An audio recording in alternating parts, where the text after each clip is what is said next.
Une maman gâteau a sacrifié terriblement sa plus fidèle cliente pour un plus gros succès dans la vente de ses beignets. Venez découvrir pourquoi. Il était une fois, à Libreville, une vendeuse de beignets nommée Mamacika. Chaque matin, dès l'aube, elle se levait et préparait une centaine de beignets. Mais Mamacika n'avait presque aucune clientèle, mise à part sa plus régulière et la plus appréciée Madame Dubois, une femme élégante qui achetait invariablement une douzaine de beignets pour son petit déjeuner quotidien. Un jour, Mamacika aperçut une femme très belle et très généreuse s'approcher. La très riche et exigeante Madame Tanga. Elle était dans le quartier pour une rencontre impromptue. Elle regardait Mamacika de haut en bas avec pitié et se demandant ce qu'une femme comme elle faisait là. À vendre des beignets basse qualité. Sans même avoir le courage de lui répondre promptement, elle baissa les yeux et regarda le sol désespéré. Elle n'avait pas fini de dire autant de mots que son visage ne l'exprimait, qu'elle était déjà repartie.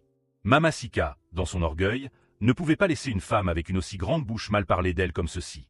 Elle alla voir un homme dans les recoins de la ville, nommé Grand Soké Soké. Il était reconnu pour sa magie fracassante et brutale. Mamacika se tenait là devant lui, n'essayant même pas d'ouvrir la bouche qu'il avait déjà compris ce qu'elle voulait. Mais juste un seul mot sortait de la bouche du Grand Soké Soké. Dubois, Madame Dubois.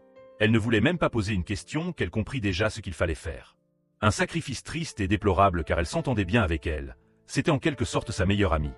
Le lendemain, elle se remit à vendre ses beignets. Mais cette fois-ci, elle ne le faisait pas pour la clientèle. Elle attendait sans impatience l'arrivée de Madame Dubois.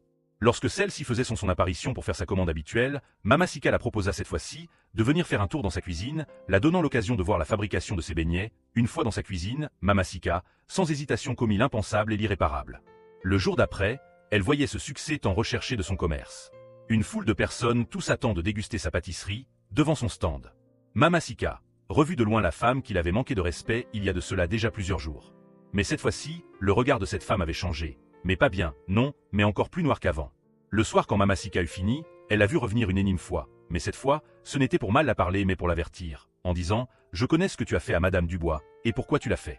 Les conséquences seront terribles. » Et elle repartit toujours sans en avoir autant dit que son visage en exprimait. Mamacika, très apeurée par ce qu'elle venait de dire, était perturbée, et très angoissée, car c'était vrai ce qu'elle avait dit en son sujet.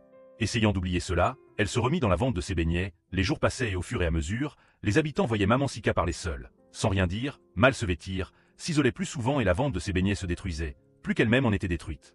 C'est l'histoire de Mamacika, une femme qui a sacrifié un pour mille, mais dont elle-même est devenue moins que mille.